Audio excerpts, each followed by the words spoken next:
Welcome to another insightful episode of the Business Roundup. In tonight's edition, we feature a couple of stories, big and trending, which include the private sector's initiative geared at saving Murchison Falls, the European Union's envoy tour of Mount Elgon National Park, and Umeme's syndicated loan which is expected to enhance electricity distribution. For these and more, don't flip the channel because it's time for business. In our first story, the prevailing weather conditions in eastern Uganda has affected the production capacity of the Tororo Solar North Power Plant. Constructed to produce at least 10 megawatts per day, the plant is currently producing less than 4 megawatts, as Dennis Sigor reports.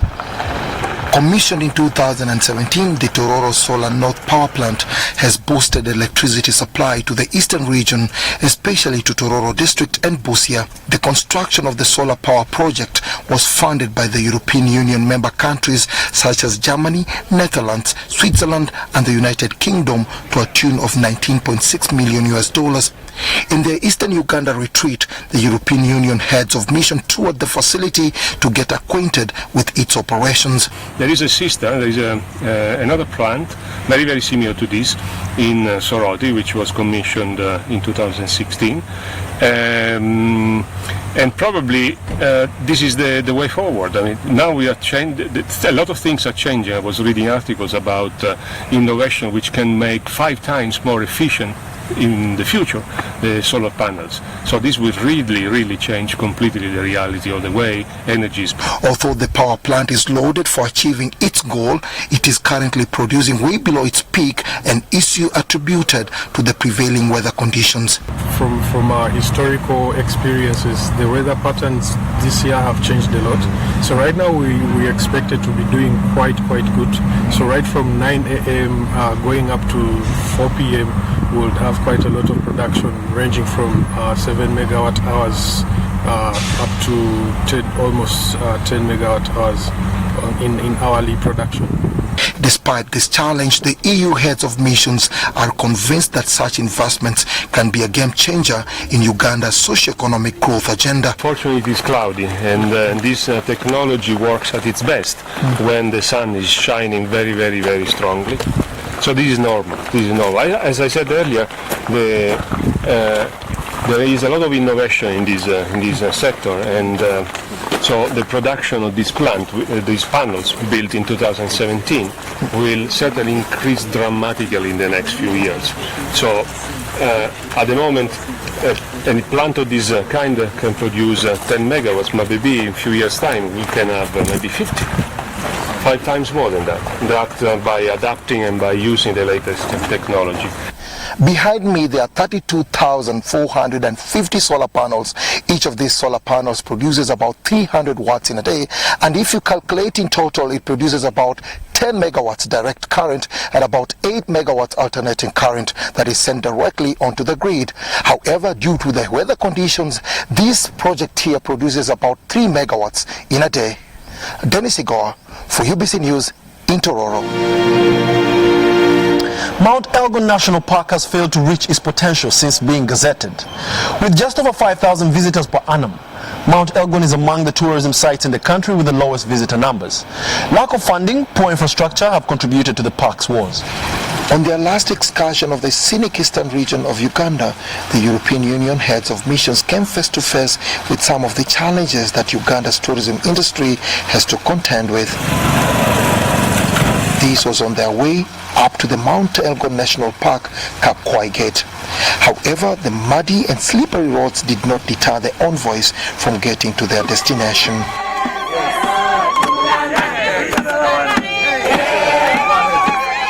Top on the agenda of the EU ambassador's 4-day retreat in eastern Uganda was to explore its rich biodiversity. I think we came to this region because we wanted to understand it better. There are huge potentialities, huge possibilities. Not all of them have been tapped. We met champions, we met people who are incredible. We met and we saw this beauty of the nature. We endured a little bit of roads to get here. And I think the idea of sending messages to our own constituencies and to our member states about the beauty of this place and the opportunities that exist. The visit by the diplomats was lauded by government, represented by the Tourism and Wildlife Line Minister, Professor Ephraim Kamuntu. Yeah, we would want the ambassadors to talk about us in their country. And it makes a lot of sense if they are talking about something they have seen. It's more realistic, it's more believable. Can you imagine this cave is the beginning of civilization? You could find that the first human being was here. The envoys hiked their way up to Kapkwai Cave, a magnificent tourism attraction with rich cultural heritage. It also has a lot of cultural attachments, especially for the Bagisu and the Sabines who practice male circumcision. The boys are brought into this cave. They dip part of this material from the cave. They paint on the boys, preparing them for circumcision. At the same time, there are a lot of rituals that they carry on, that by the time the boys leave this cave, they are able to face the knife life. So that is the kind of the cultural attachment that the communities surrounding this place have upon the cave. Secondly, it was used as a conflict resolution place. That's why it has that name Kapkwai. Whenever the communities, the Sabines and the Bagisu fought and they killed each other, this is where they came and resolved their problems from. It is sad to note that Mount Elgon National Park, with its diverse flora and fauna, receives just over 5,000 local and foreign visitors annually. Resource constraints, accessibility, and poor infrastructure are cited among factors affecting the park's competitiveness. We still have limited resources. Yes, we get a lot of money from tourism, but Mount Elgon is not raising that much, and so it's quite a challenge to meet all our needs.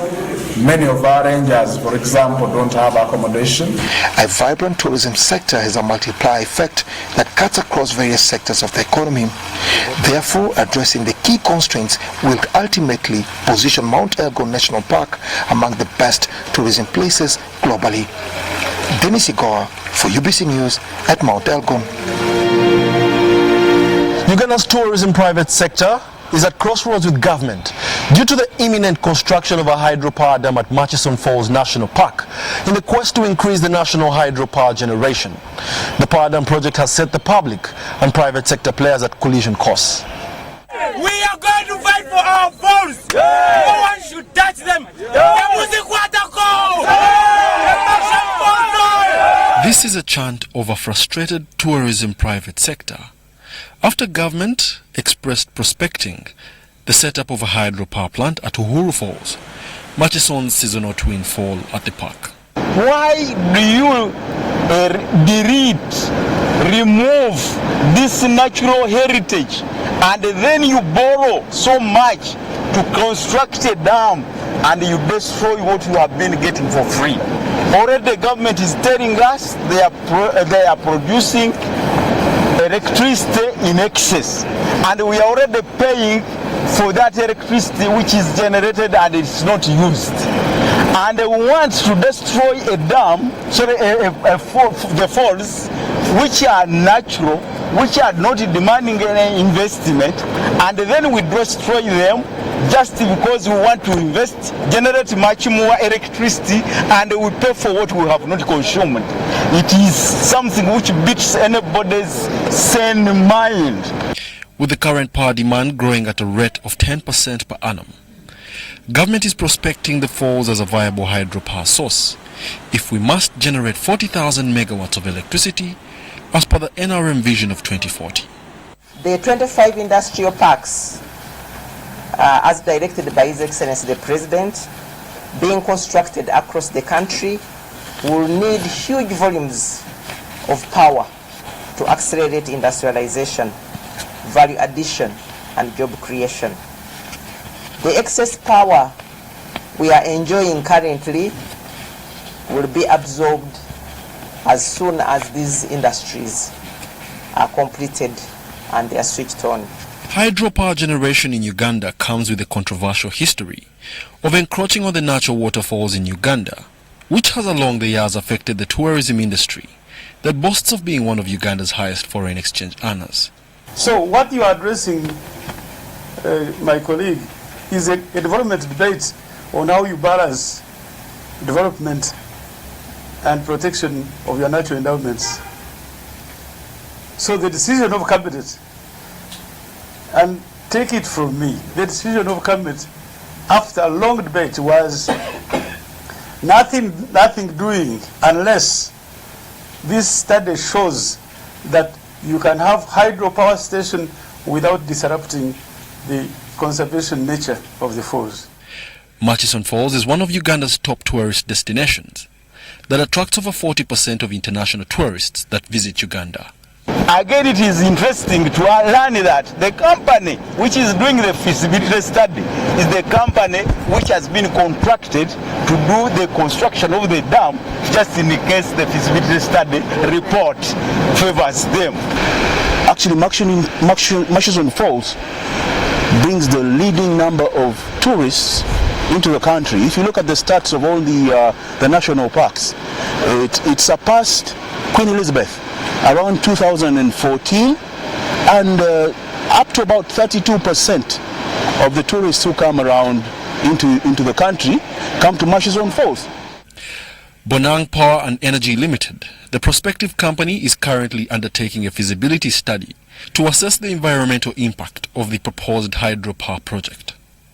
Incidentally, the Ministers of Energy and Tourism have been reshuffled out of their respective ministries, leaving new ministers to follow up on the Murchison Falls matter. Reporting for UBC, Wadulo Markanold at Murchison Falls National Park.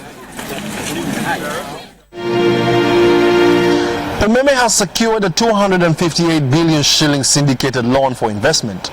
The power utility company, which currently has more than 1.4 million households connected to its grid, plans to use the loan to improve the quality of electricity supply, reduce energy losses and increase power connectivity. Currently, 20% of Ugandans have access to electricity, both on and off the grid. In a bid to sustain this, Umeme has signed a memorandum of understanding with the Internal Finance Corporation, Standard Chartered Bank and Stanbic Bank worth $70 million. This is a loan raised from the three entities, which is supposed to be cleared in a period of 20 years. Managing Director Umeme Celestino Babungi noted that the funding will be invested in the distribution network to expand the system, refurbish worn-out components of the network, drive efficiencies, and increase electricity connectivity. So we are going to see a lot of distribution investments in the 25 industrial parks. You may be aware the Kapeka, we are there. You have heard about the Buikwe MMP Industrial Park, we are there. Umeme Board Chairperson Patrick Bitature says connecting densely populated areas and rural areas will be the priority. But remember, this country is growing. Our population is growing very fast, one of the fastest growing populations in the world. And the next generation will hold us accountable afterwards when we have a problem. But how on earth could we have thought that Karuma was enough when we need 4,000 or 5,000 megawatts? We're just going to be just below 2,000 megawatts by the end of next year. So it will take 7 years to build another big dam. He, however, revealed that Umeme, through the Ministry of Energy, is in talks with the government to extend their concession for power distribution beyond 2025. This comes at a time when Umeme's contract remains with almost 5 years to expire. So we are trying to balance what we are doing.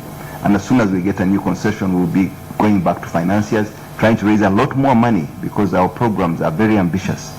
We'll be raising in excess of $500 million in the coming days, as soon as the tenure is closed. And then we'll get a longer tenure to spread that cost, to amortize that cost over a longer period of time.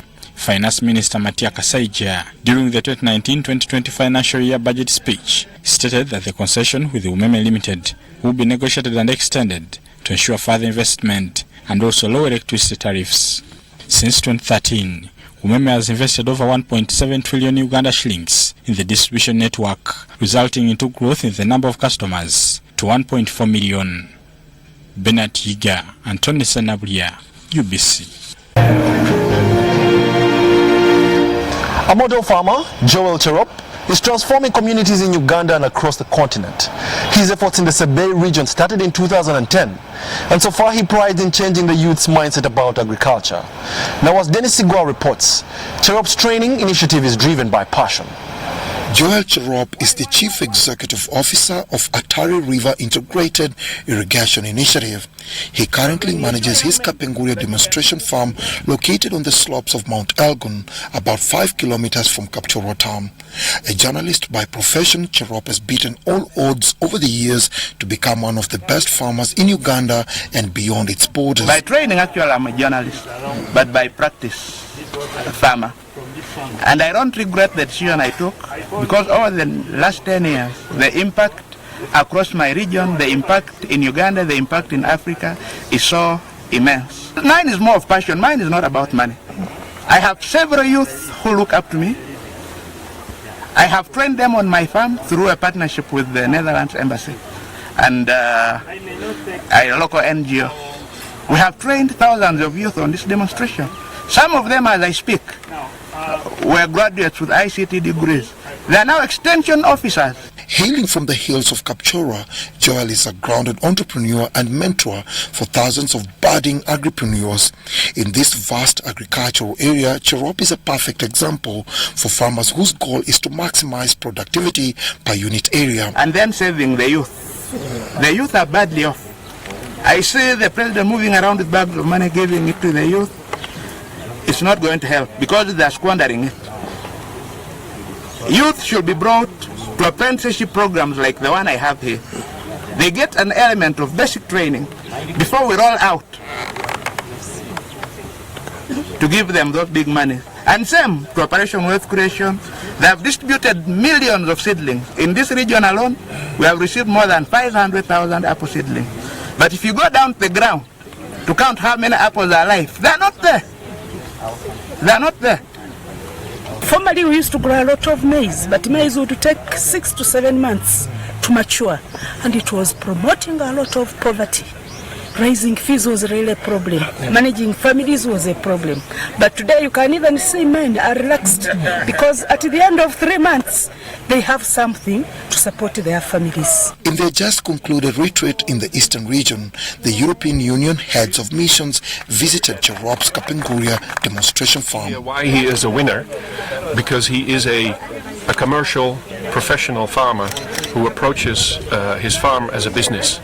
And that's, I think, the key to his success. He's not only a farmer, but he's also a businessman.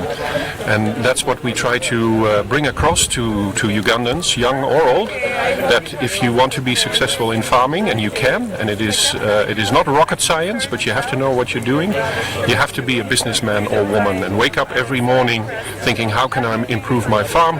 How can I make more money out of the farm that I have? Cherop recently organized the first ever Sebe Farm Expo, whose aim was to expose young people to different agricultural value chains besides changing their mindset about agriculture. Dennis Igoa for UBC Business. Bwindi Serambwe mountain gorilla population has grown to 459, and this increases the global count of mountain gorillas in the wild to 1,063. Bwindi Impenetrable National Park is located in Uganda, whereas Serambwe National Reserve is located in the DRC.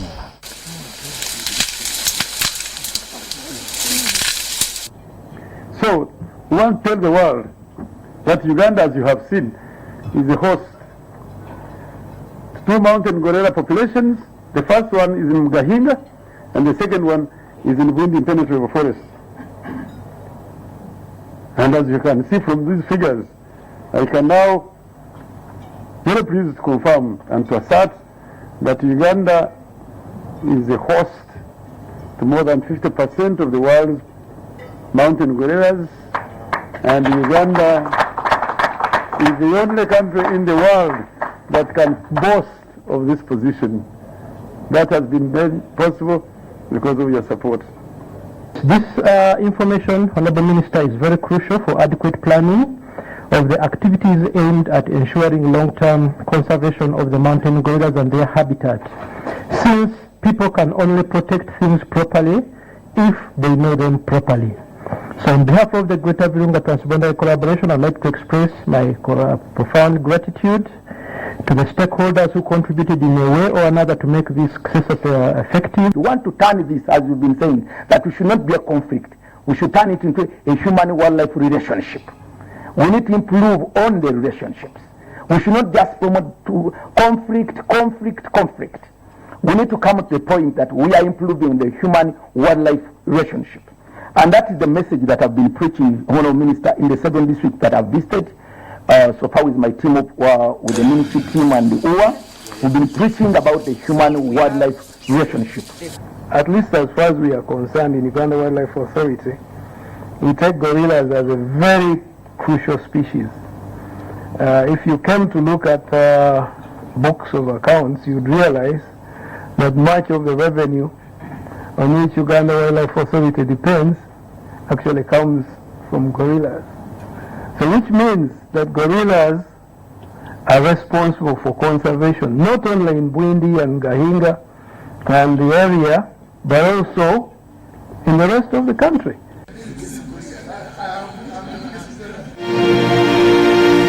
In an effort to recycle plastic bottles and reduce the environmental effect of the material, a Kenyan Davis Odwar and his friends have opted to collect bottles, craft them into impressive shapes and paint them. I'm passionate to do so because nilikosa kazi. Sasa nikaona niweze kwa sababu ya kuconserve environment, and pia imekuwa bad menace kwa kuona kila mahali unaona machupa, yani ukienda kwa sewage unakuta machupa zinabebwa, so niliona inaweza leta umbu, alafu tena kuna species fulani kwa maji inaweza irritate binadamu, so niliona ni uweze kukuja na kitu ambaye inaweza tumika hata nyumbani kwa harusi, ndio maana hapo ndio nilipata hii kipawa ya kwanza hii juzi.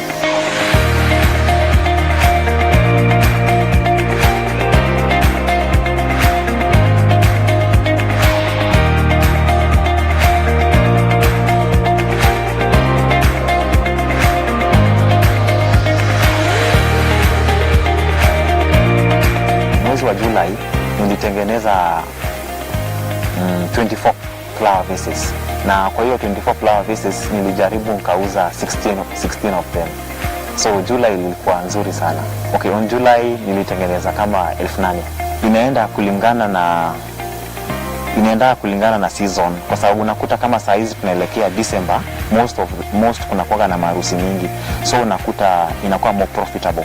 Kama saa hizi natengeneza like 3,000. I can make even 3,000 a day. One flower is 600. It goes 600 to 1,200. Na unaweza kuta pengine juu ya harusi mtu anaweza like 5 of them.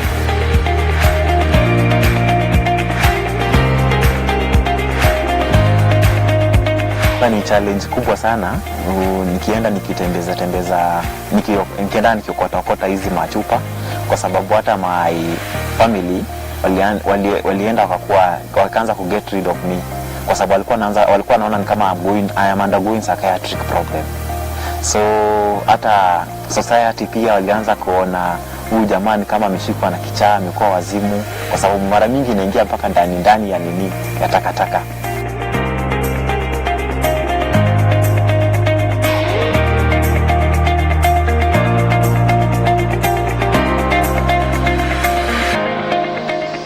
Naweza penda Petco Kenya ingilie kwa hii biashara anafanya na iweze kunifacilitate, ndio in future niweze kurecruit my youths wengi, alafu tuweze kukuja na ideas zingine pia, tuweze ku make at least a beautiful Kenya. Na huku nyumbani tuko na nyingi sana machupa, juu tuko na like 10 kgs of them. Kuna mahali nimeweka kwa stock 10 kgs ya chupa. So nilikuwa naomba Petco Kenya kama inaweza itusaidie na manguo, hizi manguo za kwenda kwa gioto, hizi ma gloves, gumboot, na pia means of communication pia. Unajua tujafanikiwa kuwa na masimu nzuri hizo, so nazaomba Petco Kenya itusaidie na hizo vifaa, ndio tukiweza kwenda kama huko kwa dustbin, tunaweza kukuja na nyingi, na pia tunatengeneza nyingi, hizi flower vases, lampshade, candles, hizi candlesticks, yeah.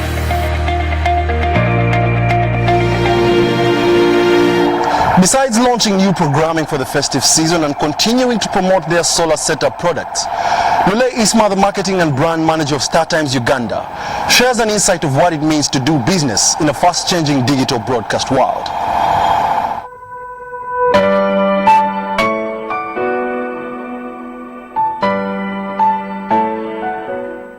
it's a global shift in communication. That's TV, communication, media industry in general.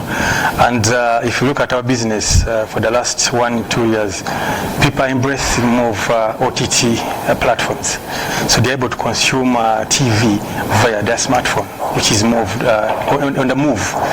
TV used to be a media for appointment. To watch TV, you have to be home in a living room, sitting with the family. You have to be home in a couch to watch TV. But if you look at the last 1-2 years, people are able to catch content, people catch programs on TV on the move.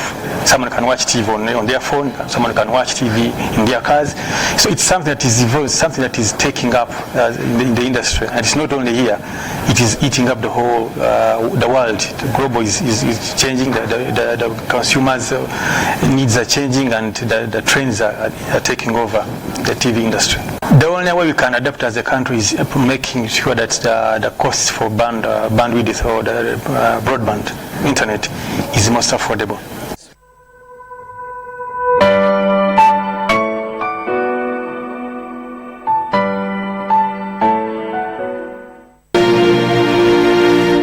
In their recent retreat to the eastern region, the European Union envoys visited the Stephen Kiprotich High Altitude Training Center.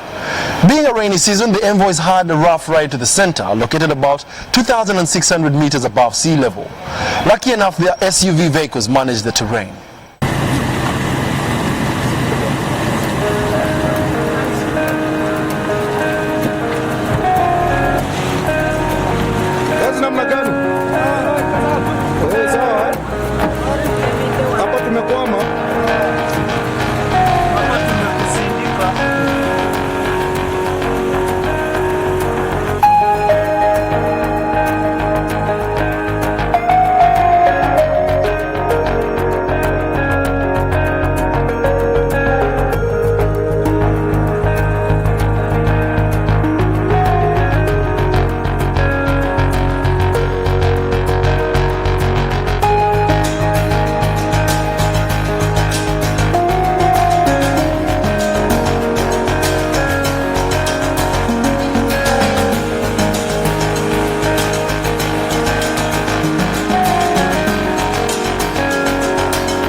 Festive season is here, characterized by fun, merrymaking and joy.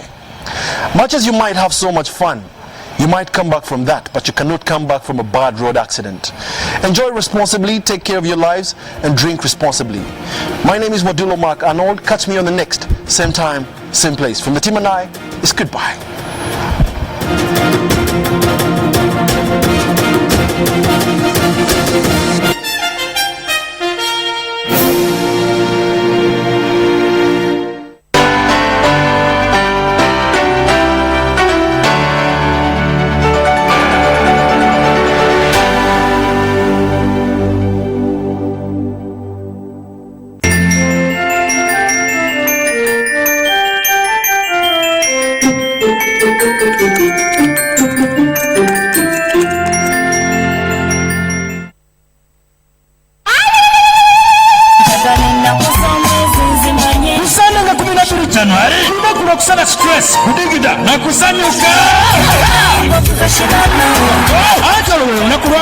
abasala babiri abawuliriza abako bakuŋŋaanira okuva ebule n'ebweya ne bamajagana ga bwe beebuuzaako ne basanyuka nga balya bwe banywa ng'abayambidde bwe balage okusiima eri abo babawadde obuyambi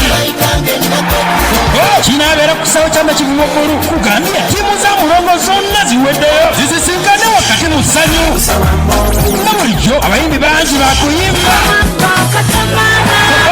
ate ng'entuuti etandika ku makya tosobola tompamibwa comedians n'ebisanyusa ebirala ntoko nga tuyingirira mutwalo abate 50 zete mitwalo 3 kugambye kino nakyo kigenda kulwawo kutuva ku myoyo mu kisawo ky'amakivumo bbulu nga bikutuusibwako UBC TV, Star TV, Star FM. Mulongo Government saba kusakasutiza mikolo Ben Phones and Accessories kwa wino na chokea Nation Utabiti World ewakaliga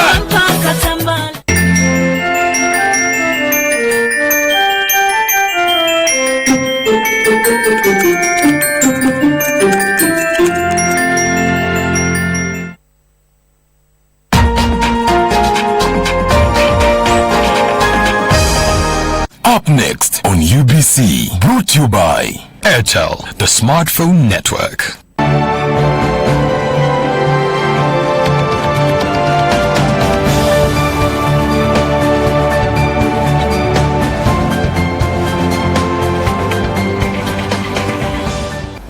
Good evening. Thank you so much for tuning into UBC TV, Inspiring Uganda. My name is Ndagire Mariam, and welcome to the 30 Days Walk, a program where we bring you events, news, presided over by the President. In this month's edition, we'll have Museveni swears in 15 judges,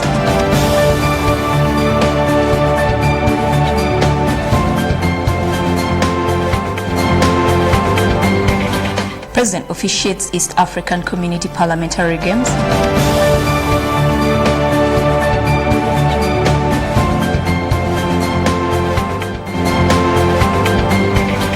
President Museveni reaffirms on fighting corruption,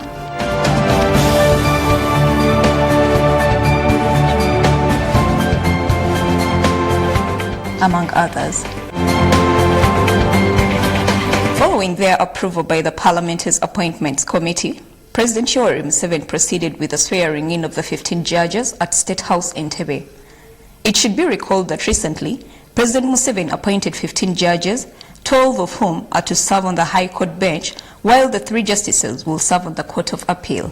In his letter announcing the appointments, the President appointed the current Inspector General of Government, Irene Mulyagonja, whose contract at the Inspectorate ends early next year, Muzamiru Chibedi Mutangula, a lawyer in private practice, and Justice Monica Kalegira, the current Principal Judge of the East African Court of Justice based in Tanzania.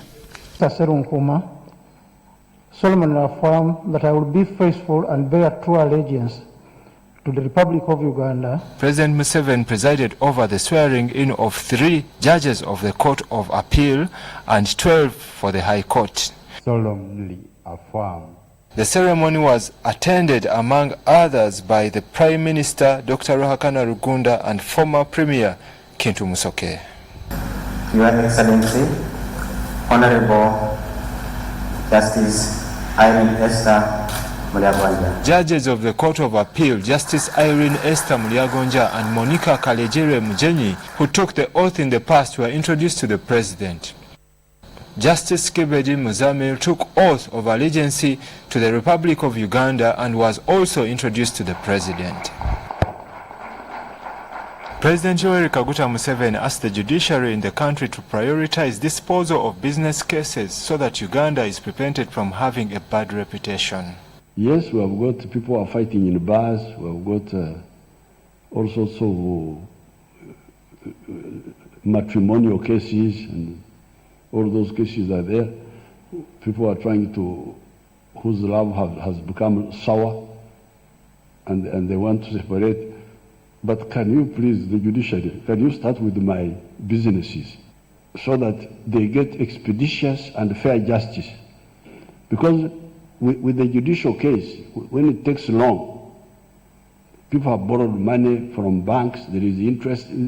Business cannot do with slow justice, slow or unfair justice.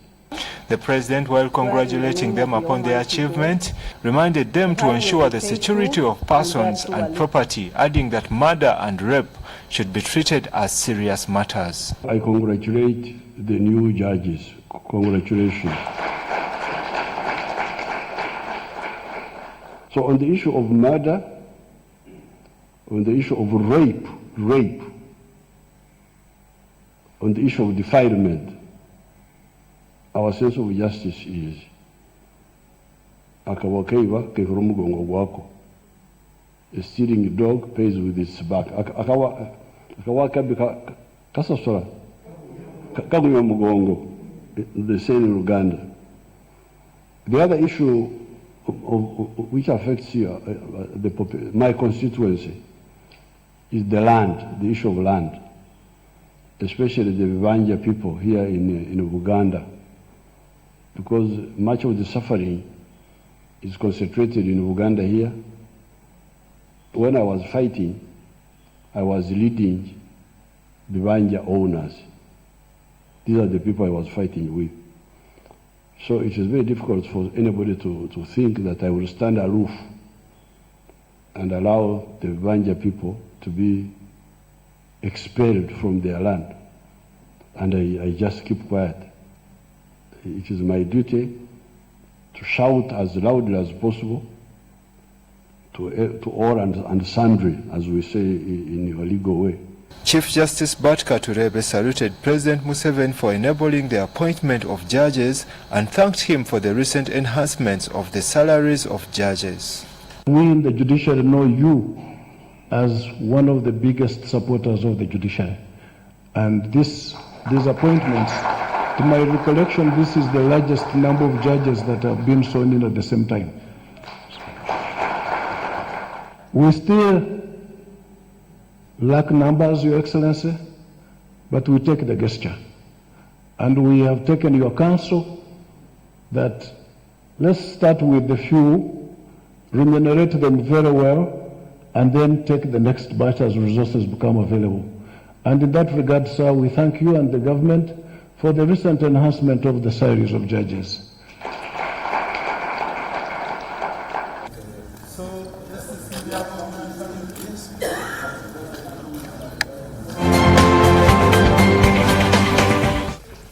Congratulations to you, Justice Monica and Mr. Chibed. All right, in another story, we'll have President Yoweri Museveni praised the East African sportswomen and men for participating in the East African Games, saying it shows the true spirit of the East African community. The president was speaking during the volleyball game sessions of the 10th edition of the East African Community Interparliamentary Games at the MTN Arena, Logogo in Kampala. The games were organized by the East African Legislative Assembly with the aim of creating collaboration between the East African Parliament as well as sensitizing the citizens on the importance of East Africa integration.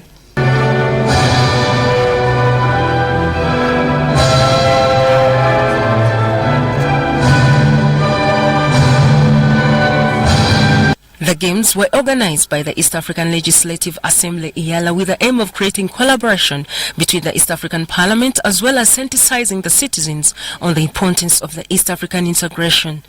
The games, which include netball, basketball, volleyball, athletics, among others, run under the theme One Spirit, One Destiny, strengthening integration through 10 years of interparliamentary games. The president, who watched the first round of the women's volleyball game between Uganda and Tanzania, where Uganda beat Tanzania 25-14 in the first set of the game, was impressed with the level of skill that was exhibited by the players. I thought that we, the footballers, are the only ones with the skill.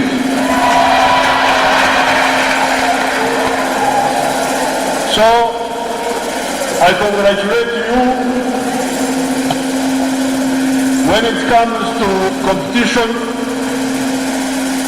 between Uganda and Tanzania, I am a Ugandan but also a Tanzanian.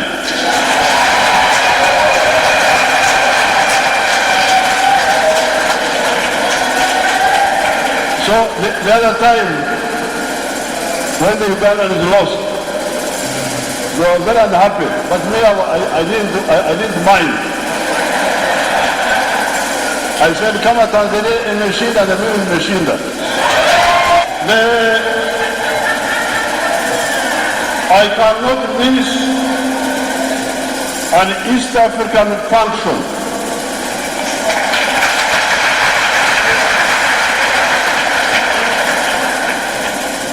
I have been in the government for many years, as you know. However, if you check, there is not once when I have missed an East African function. Why? East Africa is crucial for the survival of the East Africans.